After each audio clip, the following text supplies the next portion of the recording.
Industry ಹೇಗಿದೆ sir ಇವತ್ತಿನ ಸ್ಥಿತಿಗತಿ? ತುಂಬ ಕಷ್ಟದಲ್ಲಿದೆ ಇಂಡಸ್ಟ್ರಿ. ಯಾವತ್ತೂ ಇದು ಒಳ್ಳೆಯದಾಗುತ್ತೆ, ಅಲ್ಲಿಗಂಟ ತಡ್ಕೊಳ್ಳೋ ಶಕ್ತಿ ಭಗವಂತ ಎಲ್ಲರೂ ಕೊಡಲಿ ಅಂತ ಹೇಳಿ. ಆ್ಯಕ್ಚುಲಾಗಿ ಸಮಸ್ಯೆ ಏನಾಗ್ತಿದೆ ಸರ್? ಸಮಸ್ಯೆ ಏನಾದ್ರು 250-200 ಸಿನಿಮಾ ಬರ್ತಾರೆ ಸಮಸ್ಯೆ, 290 ಸಿನಿಮಾ ಬರುತ್ತೆ ಸಮಸ್ಯೆ. ಸಿಕ್ತೋರ್ಲ ಸಿನಿಮಾ ಮಾಡ್ತಾರೆ ಪಾಪ, ಹೊಸಬರು ಲ್ಯಾಂಡ್ ವ್ಯಾಪಾರದವರು, ಪೊಲಿಟಿಕಲ್ ಎಲ್ಲ ಸಿನಿಮಾ ಬಂದ್ಬಿಟ್ಟಾರೆ. ಗೊತ್ತಿಲ್ಲ ಸಿನಿಮಾ ಅನ್ನೋದು. 5 ರೂಪಾಯಿಗಾದ್ರೆ 500 ರೂಪಾಯಿ ಮಾಡ್ತಾರೆ, 5 ಕೋಟಿ 10 ಕೋಟಿ ಮಾಡಿ ವೇಸ್ಟ್ ಮಾಡಿ ನಮಗೆಲ್ಲ ಎಫೆಕ್ಟ್ ಆಗ್ತದೆ ಅಷ್ಟೇ. 100 ಕೋಟಿ 200 ಕೋಟಿ ಬಜೆಟ್ ಸಿನಿಮಾ ಅಂತ ಅದು ಯಾವ ಕಲಾವಿದ್ರು ಅದು ಮಾಡೋಕೆ ಎಲ್ಲರೂ ಮಾಡೋಕ್ಕಲ್ಲ. ಅದರಿಂದ ಯಾರಿಗೆ ಯಾವ್ದು ಮಾಡೋಕೆ ಅದು ಮಾಡೋದು.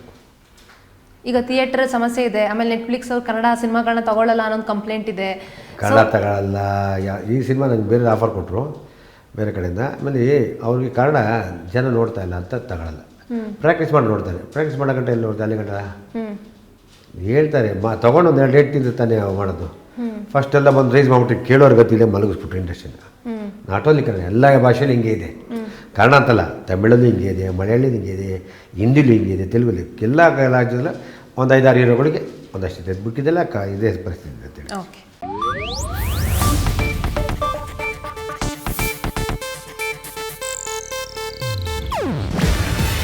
ಇದು ಏಷ್ಯಾನೆಟ್ ನ್ಯೂಸ್ ನೆಟ್ವರ್ಕ್ ಪ್ರಸ್ತುತಿ.